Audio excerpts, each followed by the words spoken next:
todo lo que estamos viviendo y lo que estamos compartiendo con nuestros grupos, con nuestras parroquias, con nuestras vicarías en este tiempo de Cuaresma, pues lo pongamos en juego en estos días. Como veis, he querido poneros ahí una foto de una barca, y junto a ella, pues unas palabras que nos sonarán mucho, porque se las dijo Jesús a ese discípulo en el que va a poner tanta confianza, en Simón llamado Pedro. Rema mar adentro. ¿Qué significa remar mar adentro? Lógicamente para un pescador era ponerse a la faena, pero Jesús le dará un contenido especial a esa barca y a esa faena en el mar de Galilea.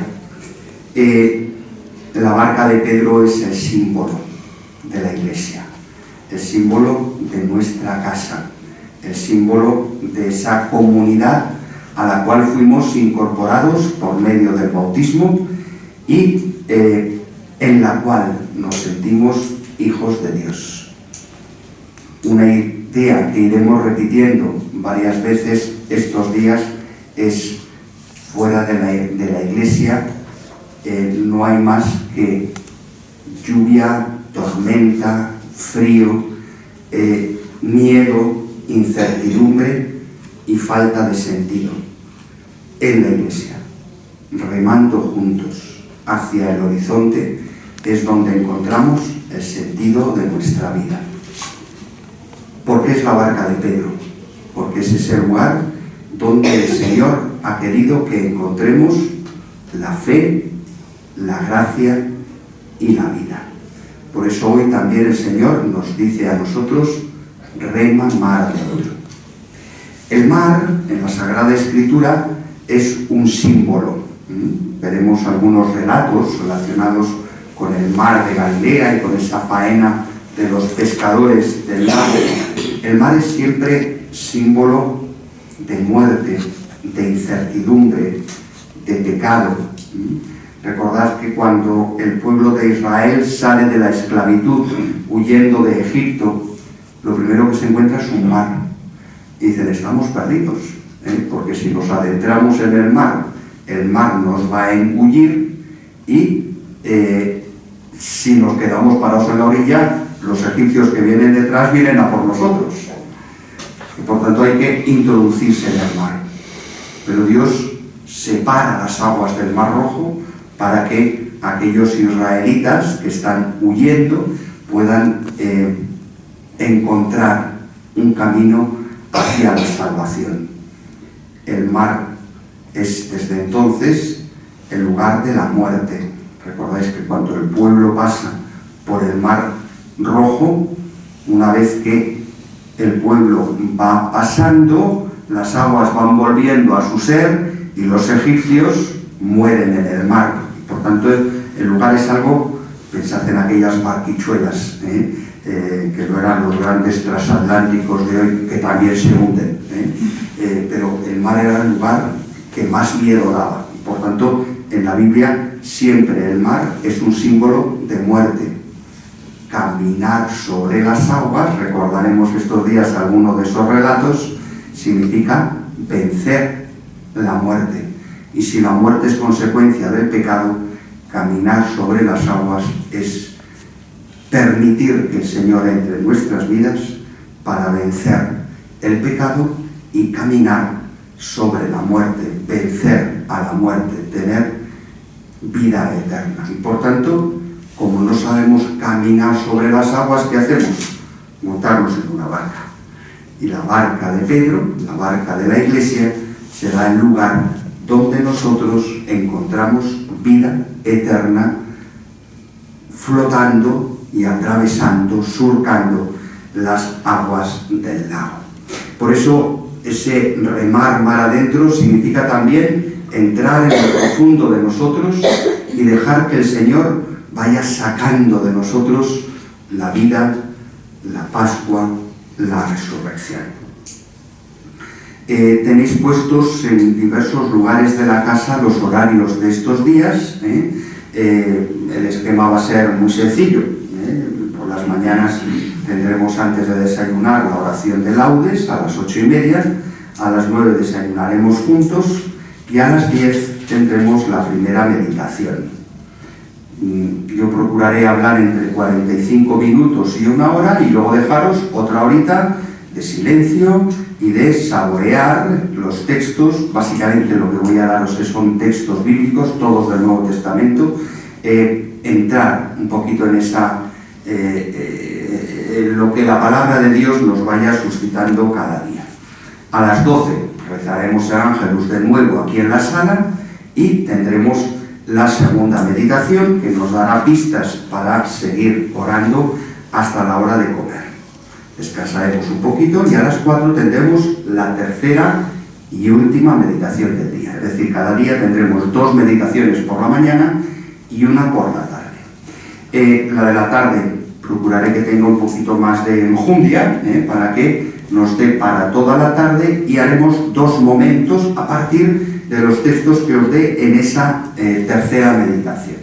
De tal manera que habrá un descansito entre los 2 momentos para tener la merienda a las 6 como la hemos tenido ahora y después subiremos todos juntos a la capilla. A las 6:30 haremos la exposición del Santísimo, rezaremos juntos el rosario para poder hablar algo por tanto, y hablar a quien debemos hablar, que es al Señor y a nuestra Madre la Virgen, y después del rezo del rosario haremos un rato de oración en silencio individual ante el Santísimo hasta la hora de la misa, que como nos han adelantado la cena, inicialmente habíamos propuesto a las 9, pero nos han pedido en la casa que sea a las 8:30, pues como uno nos enrolla en la misa y lleváis todo el día aguantando meditaciones, 45 minutos celebraremos la misa, por tanto 8 menos cuarto tendremos la misa,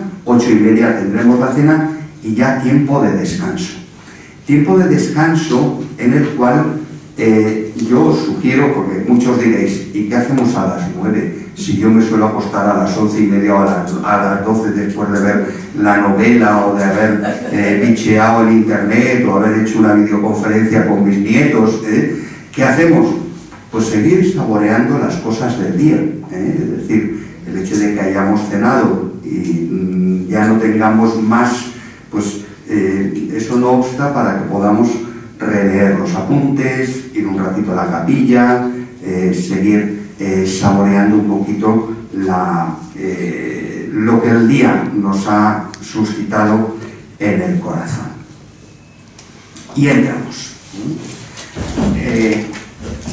Ya os hablaba de ese lema que he querido coger para los ejercicios de este año, ese rema mar adentro, que en latín, como sabemos, en la traducción de la Vulgata, San Jerónimo traduce con esas palabras duc in altum.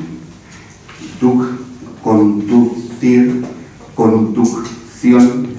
Duc significa hacer camino, penetrar, en el caso del mar, remar, mar adentro, ese mar adentro él lo traduce por altum. Altum sabéis que es adentro y además es la altura, es decir, nuestra incorporación a la barca y nuestro seguimiento de Cristo mar adentro significa también ir elevando nuestra vida, ir elevando nuestro espíritu.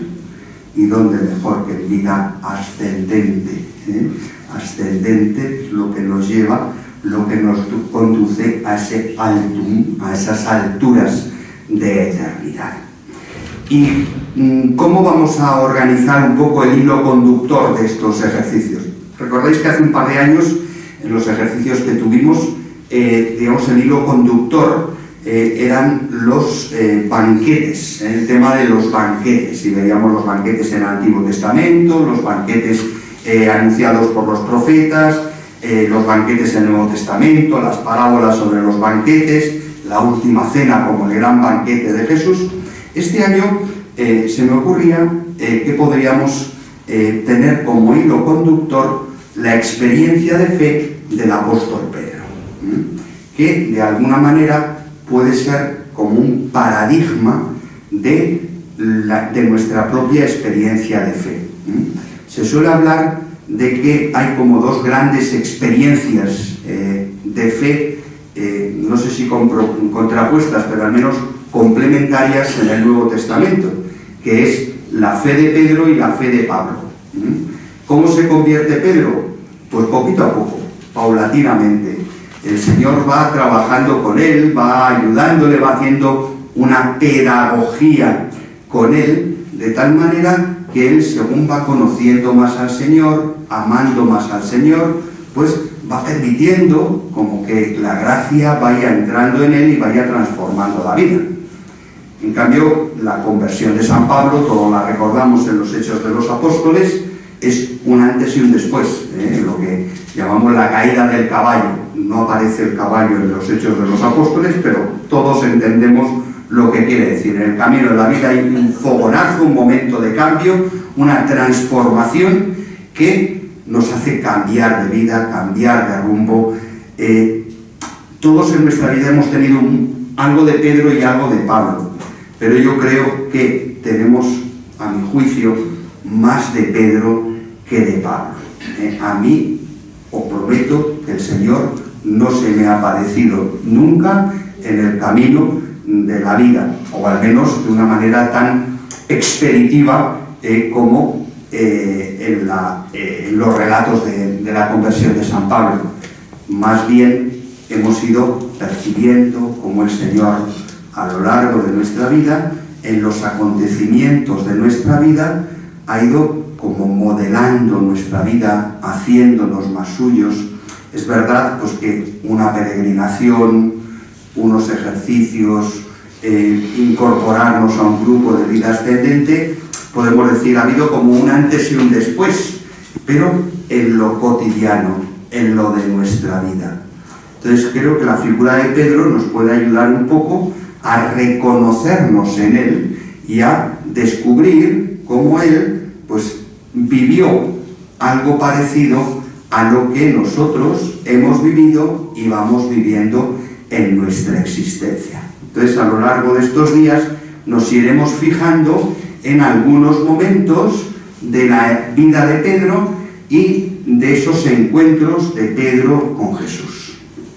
Hablaremos de la llamada que está unida a la conversión, y mañana entraremos un poco en ese reconocimiento de cómo cuando el Señor nos llama a una tarea, todos pues en algún momento hemos tenido que asumir una responsabilidad, una tarea, y hemos dicho, oh, pues esto significa que yo tengo que cambiar de vida, tengo que, digamos, configurarme con eso que el Señor me está pidiendo. Por tanto, una llamada, una conversión, un seguimiento.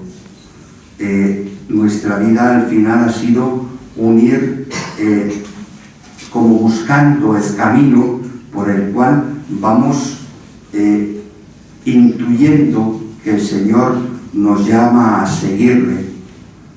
Todo eso a base de domingo tras domingo ir proclamando un credo, una fe.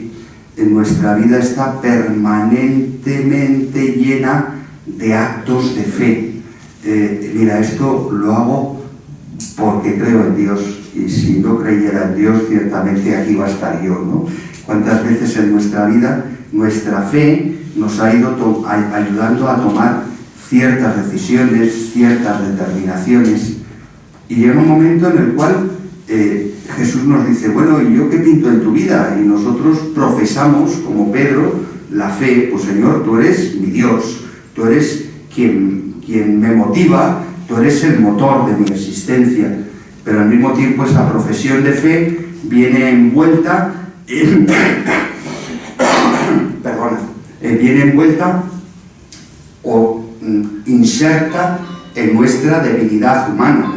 Recordaremos juntos estos días ese relato en el cual Jesús se lleva de excursión a los discípulos, y cuando le pregunta a los discípulos ¿quién soy yo para vosotros?, es Pedro el que proclama la fe en él, pero al mismo tiempo dice, oye, pues tenemos que ir a Jerusalén y allí me van a crucificar, Y Pedro trata de disuadirle y Jesús le llama Satanás. Es decir, nuestra confesión de fe va unida a nuestro pecado y muchas veces a nuestra blasfemia o a nuestro intentar que nuestros planes estén por encima de los planes de Dios. Muchas veces nos entusiasmamos con Jesús, pero resulta que al día siguiente metemos la pata y le negamos, como Pedro. Pedro es el que se entusiasma con Jesús, pero al día siguiente le niega 3 veces. También nosotros quizá pues nos entusiasmamos con Jesús, pero nuestra humanidad nos lleva a meter la pata 3 veces, ¿no? Ya quisiéramos haberle negado solo 3 veces, ¿verdad? Pues saborearemos un poco a la luz de Pedro y pondremos la luz de la palabra recorriendo su vida, también contrastándola con la nuestra. Y concluiremos, como no puede ser de otra manera, de ese momento crucial en la vida de Pedro, que será la Pascua del Señor. Desde la última cena, lavatorio de los pies. Señor, ¿cómo me vas a lavar los pies tú a mí? Te seguiré a donde vayas, daré la vida por ti, me negarás 3 veces, cantará el gallo, llorará amargamente, arrancadas de caballo y frenazos de mulo, como nosotros. Y al final llegará un momento, una vez que todo ha pasado, que Pedro ha vuelto a la vida cotidiana, y le dirá: Pedro, ¿me amas? Y nos preguntará a cada uno de nosotros: ¿me amas? ¿Me amas más que estos? Y nosotros le diremos humildemente: Señor, tú sabes que te quiero. Así somos, mediocres, pobres. ¿Qué necesitamos? Pues lo que necesitamos es que nos eche una mano. Y la última meditación será contemplar a Pedro en medio del colegio apostólico, recibiendo el don del Espíritu Santo en Pentecostés, para, con todo lo que ha vivido, con toda la experiencia acumulada de esos años con el Señor, ser testigo de Jesucristo desde Jerusalén hasta los confines de la tierra, llegará hasta Roma y allí dará la vida por el Señor. Es un poco la propuesta que os hago, que creo que puede ayudarnos a poner sencillamente nuestra vida delante del Señor y a dejar que su palabra nos vaya hablando al corazón. Algunas pistas importantes para estos días y desde ya. Entrar en ejercicios, nos dirá San Ignacio de Loyola, que fue el que se inventó estas cosas, a lo primero que nos lleva es a romper con el exterior. Los que hemos venido en coche hemos entrado con el coche, lo hemos dejado ahí, yo he dejado las llaves en la habitación y he dicho: hasta el jueves. Dejamos la calle, dejamos el coche, el móvil lo ponemos en silencio, y a lo mejor no lo vamos a apagar porque podemos tener alguna llamada importante de la familia, puede haber algo que tengamos que atender, pero olvidémonos de él. Olvidémonos de los grupos de WhatsApp, de lo que nos pueda distraer estos días. Ruptura con todo lo que nos estorba para estar ¿con quién? Con el Señor. 4 días solo para el Señor. Cuando venimos a los ejercicios, quizá venimos con el deseo de llenarnos de Dios. ¿Alguien no viene con ese deseo? Todos queremos recibir mucho estos días, y mucho que nos sirva para nuestra vida. ¿A que sí? Pues mirad, lo mejor que podéis hacer en los ejercicios es darlo todo. No busquemos llevarnos cosas, busquemos vaciarnos de nosotros mismos y poner nuestra vida en las manos del Señor. Mi tiempo, mi atención, mi concentración, mi silencio, es lo que te puedo ofrecer, Señor. Mi vida no es mucho más. ¿qué soy yo en medio de toda la historia de la humanidad y en medio de la inmensidad del universo? Soy nada, soy una micra. Y en medio de eso, ¿yo qué puedo hacer, Señor? Pues lo poquito que soy, lo pongo en tus manos. 4 días para Él, donde Él sea el protagonista. A menudo el ejercitante tiene la tentación de convertirse en protagonista de los ejercicios espirituales. Yo vengo a convertirme y por tanto voy a hacer oración, voy a hacer silencio, voy a hacer penitencia, me voy a flagelar cuando suba a la habitación, no voy a bajar a comer para hacer ayuno, para convertirme de una vez, porque soy una calamidad y tengo 80 años y todavía no lo he logrado del todo. Pues olvidaros, no venimos a ser nosotros los que hagamos. Cuando vamos al gimnasio somos nosotros los que hacemos ejercicio. Yo por eso no voy al gimnasio, porque no me gusta hacer ejercicio. Aquí es Dios el que hace. Por tanto, dejad hacer a Dios. No sois vosotros los protagonistas de los ejercicios. 4 días solo para Él, donde Él es el protagonista. Muy importante, no nos hemos ido a un eremitorio para hacer oración. Estamos haciendo ejercicios juntos. Y muchas veces el que está al lado, que a lo mejor está en la capilla y se ha dormido y empieza a roncar y me distrae, o que le cuesta lo del silencio y comenta con el de al lado, puede ser que me moleste estar con otros. Pero fijaos, la grandeza de estos ejercicios es que somos en torno a 40 personas, orando juntos, a la vez, al mismo Señor. Hoy nosotros somos la barca de Pedro y por tanto orar con los hermanos, lejos de molestarme, lejos de distraerme, orar con los hermanos me edifica. Por eso decía al principio, estoy muy contento de poder orar con mi hermano Don Asien, porque eso para mí me ayuda a crecer en eclesialidad, en comunión, en eso que tan raro que llamamos sinodalidad. Cuando el Papa planteaba los trabajos sinodales, lo primero que decía es: orad juntos, poneros a la escucha. ¿De quién? Del Espíritu que viene a hablar a la Iglesia.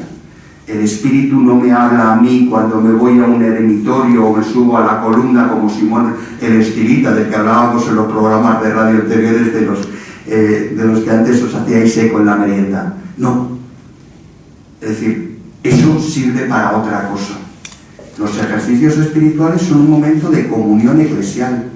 Estamos juntos y por eso creo que el momento más intenso y más bonito va a ser el momento en el que nos pongamos juntos delante del Santísimo. Es el momento en el cual el silencio es comunión, el silencio es compartir, el silencio es fraternidad.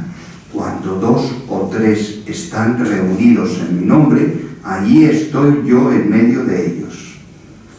Jesús se hace presente entre 2 que iban de camino, entre un grupo de 12 que iban camino de Jerusalén, entre 72 que se fueron a predicar. Cuando estoy solo, cuando estoy aislado, al final mi mismidad y mi egocentrismo me distancia de Dios. Estamos con otros y somos responsables del otro también en ejercicios. A mí esto me parece muy importante. Yo me siento responsable y trato de prepararme bien las meditaciones para ayudaros. Pero vosotros sois tan responsables del éxito de los ejercicios como yo, en el sentido de que juntos nos vamos a ayudar a crecer en la fe y a vivir esta experiencia. De tal manera que mi silencio es fruto de la responsabilidad que tengo de que mi hermano ore. Y por tanto, no hago silencio sencillamente porque lo necesito. Y todos necesitamos un poco de silencio en la vida, ¿eh? Sobre todo hago silencio porque es el vehículo en el cual nos montamos juntos para estar cerca de Dios. Por tanto, mi silencio es mi responsabilidad, no solo para estar más concentrado yo, sino para ayudar a mis hermanos con los que estoy en comunión a encontrarnos juntos con el Señor. El silencio es mi compañero, pero sobre todo es nuestro compañero en los ejercicios. Yo no voy a estar detrás de vosotros como si fuera esto un colegio para deciros, calla, no hables. No somos niños, ninguno de nosotros. Yo creo que Don Asir y yo somos los más jóvenes del grupo, pero no quiero ser el poli de guardería. Es decir, si estamos comiendo y alguien me dice pásame la sal, no pasa nada. Lo que no quiero es que rompamos el ambiente de silencio. Quizá en algún momento pues, necesitamos compartir lo que estamos viviendo, o necesitamos reconciliarnos con alguien del grupo con quien he tenido un gesto feo en el ascensor, pues tranquilamente me voy fuera a un sitio apartado, oye, pues perdóname, o gracias por esto, o quería compartir contigo esto, o estoy atascado en esto, tú has entendido esto que ha dicho el cura, que no lo terminamos de entender, Es decir, quiero un silencio lógico, responsable, adulto, maduro, no un silencio forzado. Calla, estamos en silencio. No, esto es otra cosa. El silencio es parte de la barca en la que estamos para poder entrar en el misterio.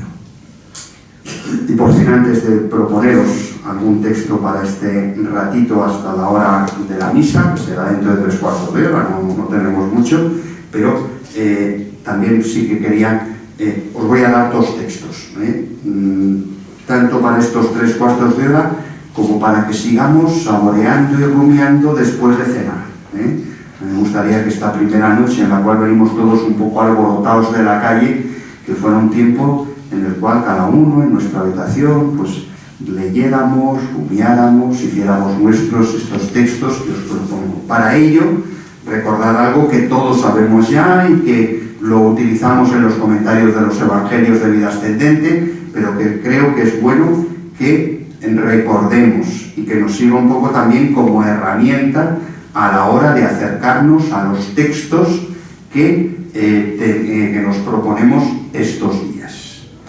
Supongo que todo el mundo ha traído una Biblia, o por lo menos la tiene en el móvil, ¿verdad? No sé si en las habitaciones hay todas. Oye, estábamos en silencio. Bien, no pasa nada. ¿No veis? Esto es normal. Decía, como van a ser textos bíblicos todo lo que os proponga, recordad el esquema clásico de la lección divina. Es decir, los clásicos dicen, cuando nos acercamos a un texto bíblico, hay que leerlo al menos 4 veces. Lo primero, para no manipular el texto. Por tanto, veis en esa última línea en amarillo que hay 5 palabras en latín. La primera es lectio. Lectio es lectura. Cuando me acerco a un texto bíblico, mi tentación, y fijaos quién os habla, que se pasa el día hablando de los textos bíblicos en las homilías, en los retiros, en las reuniones. ¿Cuál es mi tentación? Leer interpretando. Claro, como uno ha leído muchos libros, dice, mira, subieron a la barca, claro, porque la barca es el símbolo de Pedro. Y atravesaron el mar, claro, porque el mar es el símbolo de la muerte. esa es nuestra tentación, que como ya nosotros sabemos, leer lo que dice el texto y dejándonos sorprender por lo que el texto dice, por lo que las palabras nos dicen. Resulta que a lo mejor leemos un texto y hay una palabra en la que no habíamos tenido la cuenta y que nos cambia la percepción del texto. La primera, leer sin interpretar. Segunda lectura, segunda vuelta al texto, meditación, meditar el texto. Una vez que he preguntado al texto qué dice, ya sí que me pregunto qué me dice. ¿Qué me quiere decir hoy este texto remamar adentro en mi vida? Pues que a lo mejor hago demasiado poco silencio y tengo que entrar en lo profundo de mí, y a lo mejor me faltan metas y no sé hacia dónde dirigir mi barca. Es decir, medito sobre lo que el texto me dice. Tercero, oración. Es decir, oración. Si la primera lectura ha sido ¿qué dice el texto? La segunda ha sido ¿qué me dice el texto? ¿Qué le digo yo a Dios cuando he leído este texto? Señor, soy un desastre. Resulta que me monto en la barca y trato de ser yo el timonel. No dejo que la dirijas tú. Perdóname, Señor. Y cuarta, contemplación. Después de haber leído, después de haberle dicho cosas a Jesús, hago silencio en el interior y contemplo cómo Jesús está en la barca conmigo. Y me lo imagino y le escucho. Hombres de poca fe, ¿de qué tenéis miedo? Y hago silencio ante él. Le contemplo como el Maestro, como el Señor, hablándome al corazón. Y a lo mejor saco un propósito. Acción, ¿qué hago? Tengo que ir más a misa para enterarme de lo que son las lecturas. O tengo que preocuparme de hacer todos los días un ratito de oración. O este texto me mueve a ir a Caritas a echar una mano, pero solo después de haber leído, de haber rumiado el texto, de haberle hablado al Señor con sinceridad y de haberle contemplado tocando mi existencia. Y habrá veces que no haya acción, que no haya propósitos. Muchas veces el gran peligro de los ejercicios es elaborar una lista de propósitos que duran lo que duran arrancar el coche y salir a la calle. No se trata de hacer propósitos, se trata de dejar que el Señor nos transforme el corazón. ¿Cómo empieza la amistad entre Jesús y Pedro? Pues voy a proponer dos textos, que prácticamente es lo que nos cuenta Mateo y luego veremos lo que nos cuenta otro evangelista, en concreto Lucas. Veréis que el núcleo central es el mismo, pero cada uno lo cuenta en un contexto. Y esos contextos, que de alguna manera es la intención del evangelista, que no es que sea mentira o que uno lo cuente de una manera y otro de otra, sino que organizan, digamos, los episodios, los momentos, con una u otra intención y los ponen antes o después para provocar una reflexión en la comunidad. Mateo escribe para una determinada comunidad. Mateo y Lucas son casi contemporáneos. Los dos conocen el Evangelio de San Marcos. Los dos tienen algunas otras fuentes comunes y luego han oído distintas tradiciones.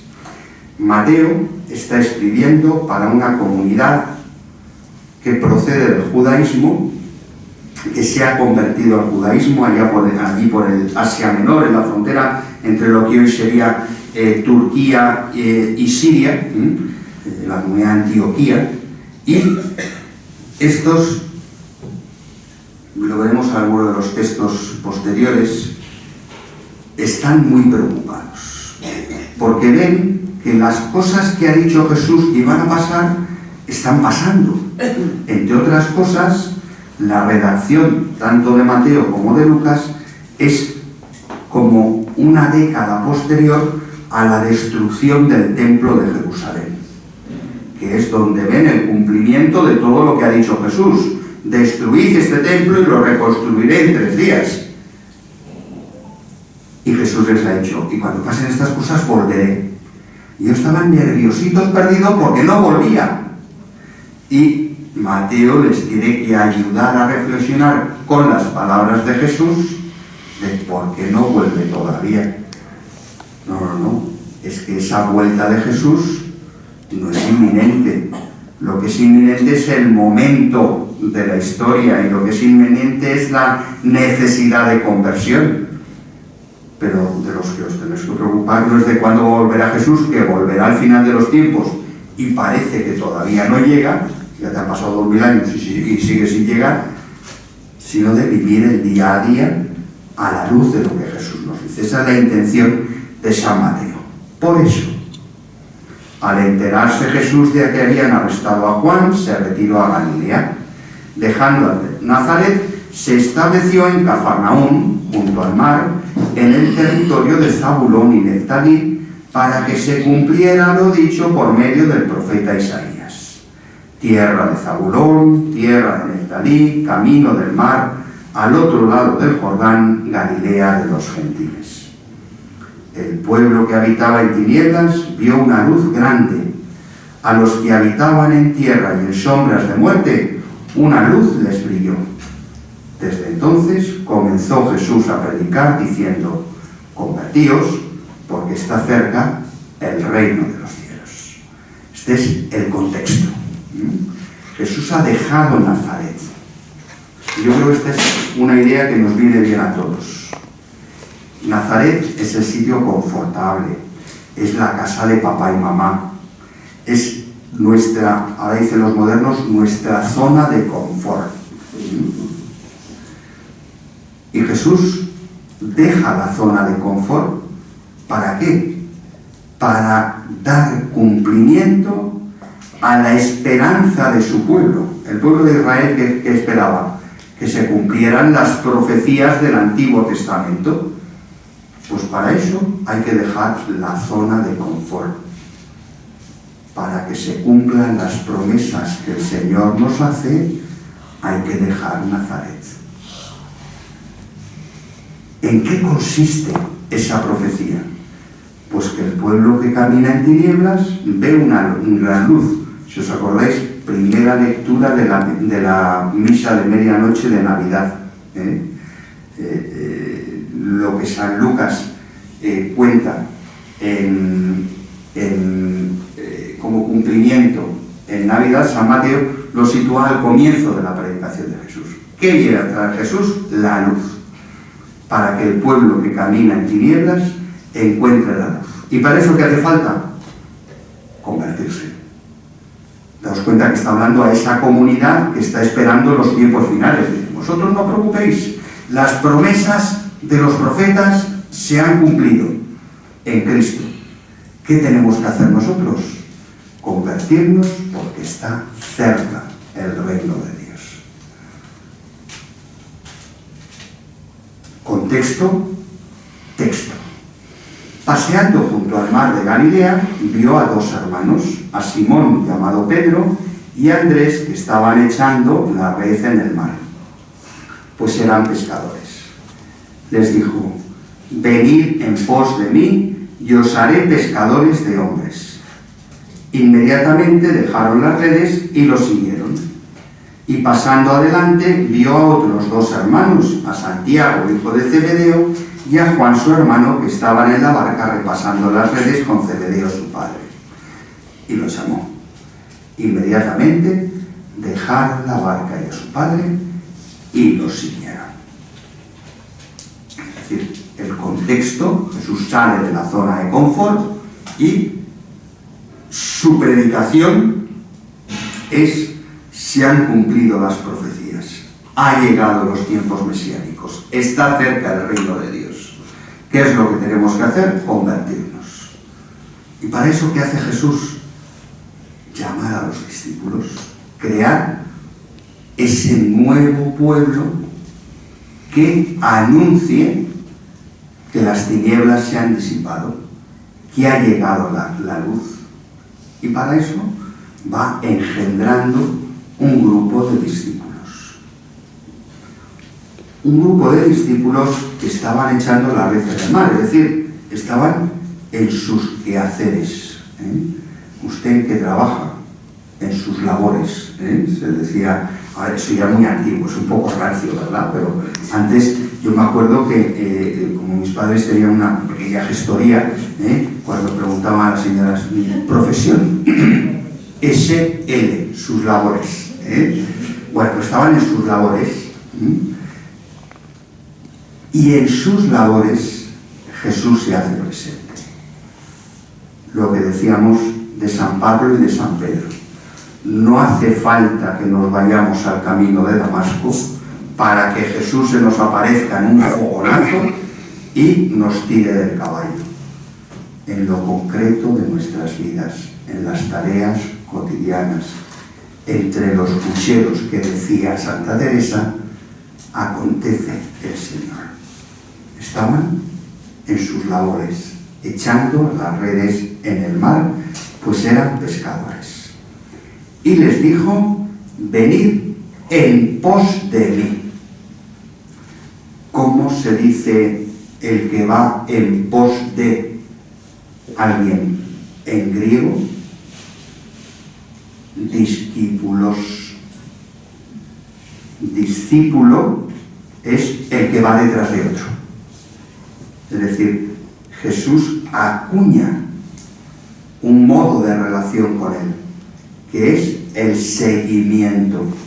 Y una y otra vez nos vamos a encontrar en esos diálogos entre Jesús y Pedro el seguimiento.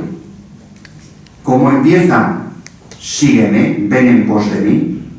¿Cómo terminará el último relato? Lo veremos, Juan 21. Sígueme. La vida del cristiano es una vida de discipulaje. Nunca soy maestro de nada. Siempre soy discípulo. Siempre soy seguidor. Siempre soy imitador. Siempre soy alguien que va detrás de alguien. Venid en pos de mí. Y ese seguimiento es el que nos da una identidad. Somos pescadores de hombres. No dejamos de ser pescadores, pero Jesús, en lo nuestro, en lo cotidiano, al hacernos discípulos, nos da una nueva visión. Pescadores sí, pero de hombres. Y dejándolo todo, le siguieron. Primer texto, Mateo 4, 12, 22. Segundo texto, decía San Mateo, comunidad procedente del judaísmo. Lucas, en cambio, es compañero de Pablo. Si leemos los Hechos de los Apóstoles, hay partes de los Hechos de los Apóstoles que Lucas cuenta en primera persona. Fuimos a tal sitio, desembarcamos en tal sitio, con lo cual es que Lucas es compañero de viaje de San Pablo. ¿Y San Pablo a quién predica? Ya no predica solo a los judíos, también, pero sobre todo predicará a los gentiles, a los que no se preguntan por los tiempos mesiánicos, a los que no se preguntan qué significa que el templo se haya destruido, porque les importaba bastante poco el templo de los judíos, porque no eran de esa religión. Y por tanto el contexto es otro. Y San Lucas nos lo hace notar también en el mismo relato de la llamada a los discípulos. ¿Qué nos presenta Lucas?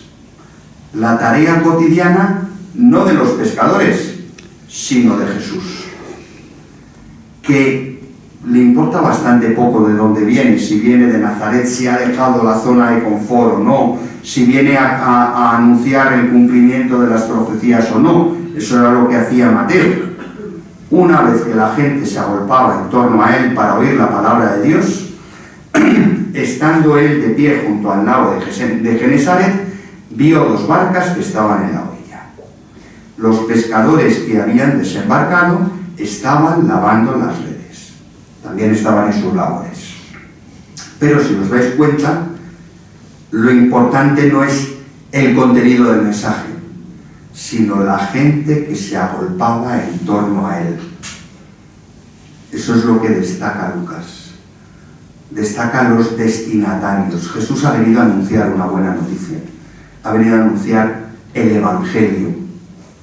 Ha venido a acercarse a la gente. Y la gente se agolpa en torno a él. Subiendo a una de las barcas, que mire usted por dónde, era la de Simón, le pidió que la apartara un poco desde tierra y desde la barca, sentado, enseñaba a la gente.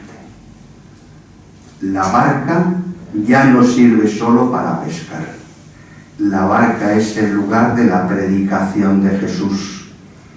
La barca ha pasado a ser el púlpito de la iglesia. Es el lugar donde encontramos a Cristo que nos habla.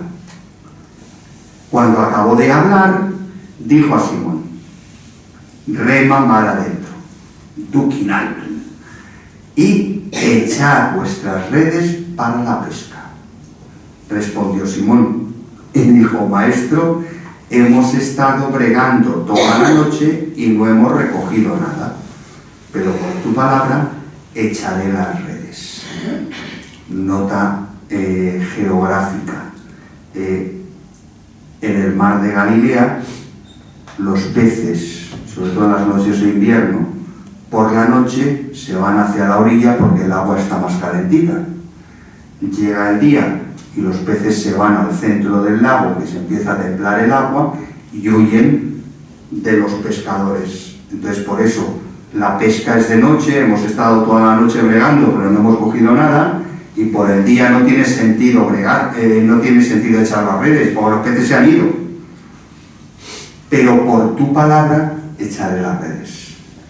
Si Jesús se ha subido a mi barca y ha predicado desde mi barca, Jesús ha hecho de mí, de mi vida, de mi oficio, de mi vocación, el lugar de su predicación, ¿cómo no voy a echar las redes? Y puestos a la obra, hicieron una redada tan grande de peces que las redes comenzaban a reventarse. Entonces hicieron señas a los compañeros que estaban en la otra barca para que vinieran a echarles una mano. Me parece muy significativo. Esto tiene mucho que ver también con el modo de plantear su pontificado del Papa Francisco. No se trata de que los católicos nos metamos en nuestra barca y esta es la única buena y en esta es donde está la pesca, en esta... No. Si hay pesca, porque sabemos que hay pesca, porque es la barca de Pedro, lo que tenemos que hacer es llamar a los de las otras barcas para que vengan, compartir la pesca. Llama a los protestantes, llama a los ortodoxos, llama a los ateos, llama a todos. Porque aquí cabemos todos y hay pesca para todos. No te la guardes, no preserves, no te creas que porque Jesús te ha dado un día de milagro eres el único. No, compártelo. Llamaron a los de la otra barca para que viniera a echarles una mano. Vinieron y llenaron las 2 barcas hasta el punto que casi se hundían. Y al ver esto, Simón Pedro se echó a los pies de Jesús diciendo: Señor, apártate de mí, que soy un hombre pecador. Don Asier, tú y yo tenemos la experiencia que hemos vivido muchas veces de esto. Es decir, no soy digno. Es decir, el Señor se ha montado en mi barca, el Señor ha hecho una pesca milagrosa, pero yo soy un gusano, yo no valgo nada. Si lo hace Él. Y ante eso, ¿qué puedo decir, Señor? Que no me obedezco, que soy un pecador, que no valgo nada, no valgo nada. Y aún así tú haces cosas maravillosas con mi barca. Creo que todos tenemos esa conciencia, ¿no? Y todo lo bueno, todo lo maravilloso, todo lo que nos sale bien, todas nuestras reuniones de vida ascendente, donde aportamos cosas maravillosas, que lo hace Él, que no lo hago yo. Yo soy un pecador. Y esa conciencia de ser pecadores, de ser débiles, de ser frágiles, es lo que hace posible el encuentro. Y es que el estupor se había apoderado de él y de los que estaban con él por la redada de peces que habían recogido. Lo mismo les pasaba a Santiago y Juan, hijos de Zebedeo, que eran los de la barca de al lado, los compañeros de Simón. Y Jesús dijo a Simón: no temas. Esto es nuevo. Antes San Mateo no se había fijado en los sentimientos de Pedro, ni en que se sentía un pecador, ni que Jesús le decía no temas. Podemos decir que Lucas es mucho más psicológico, más analítico. No temas. Creo que nuestra primera experiencia personal de Dios es esta. Y yo no olvidaré mi primera confesión de niño. Iba cagado.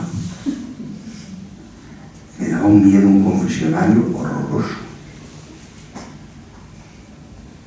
Si yo soy un pecador. Y yo encima se lo tengo contado a un señor de negro y me da mucho miedo.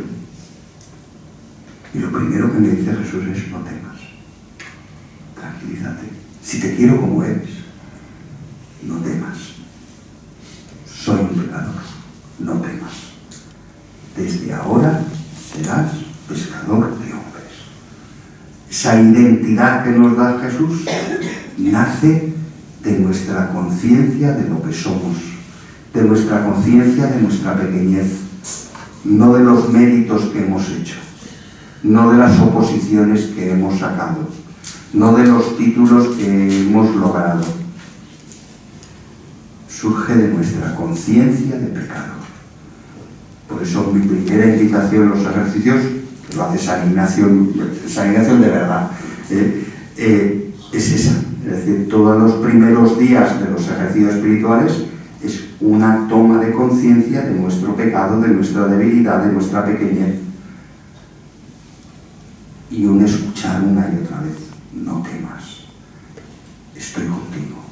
Si te quiero, y te quiero como eres, porque si Dios quisiera que fuera distinto, me habría hecho de otra manera. Dios me ha hecho pecador. Dios me ha hecho frágil para demostrarme que me quiere. De la misma manera que me ha hecho hijo para demostrarme que es padre. Y esa conciencia de mi debilidad me hace reconocer lo que soy de verdad para Dios. No soy un gusano. Aunque me sienta un gusano, no soy un gusano. Soy pescador de hombres. Es decir, me ha dado la dignidad de la misión. Es muy sintomático que en los relatos de vocación la dignidad viene no de la conciencia que tiene el discípulo de la gracia recibida. Dicho de otra manera, la dignidad no viene de los talentos. La dignidad viene de la súplica humilde y de la vocación. Conversión y vocación están siempre permanentemente unidas en la Sagrada Escritura. Lo dejamos aquí. Me queda un cuartito de hora para la misa. Vamos haciendo silencio, vamos entrando en oración, vamos haciendo nuestros estos textos. ¿Recordáis? Lucas 5, 1, 11, y el otro era Mateo 4, 12, 22. Pues vamos entrando en esa dinámica dinámica de ejercicios, y yo lo que os sugiero esta noche, antes de acostaros, o acostaros en la cama, si queréis, para leer en la cama, los que tenéis esa costumbre, pues aprovechar para leer estos textos. Y las lecturas que haremos en la misa cada día de estos días, como estamos en Cuaresma, no las vamos a cambiar. Mantendremos los textos del día, que mira tú por dónde, desde esa conciencia de que Pedro es un pecador, el libro de Daniel reconoce que forma parte de un pueblo pecador. Creo que es algo importante, pero os lo resaltaré más en la misa. El pecado no es solo un pecado personal, sino que es un pecado del pueblo. Es decir, somos un pueblo pecador. Es decir, de la misma manera que somos coherederos de la gracia de los hijos, también somos copartícipes de un pueblo capaz de pecar, y no solo capaz, sino que muchas veces se empeña en hacer bien las cosas, es decir, en explotar su capacidad de pecar. Y ante eso, ¿qué hacemos? Entrar en una dinámica de perdón. Perdonad y seréis perdonados. Pero de esto hablaremos más mañana. Os dejo silencio.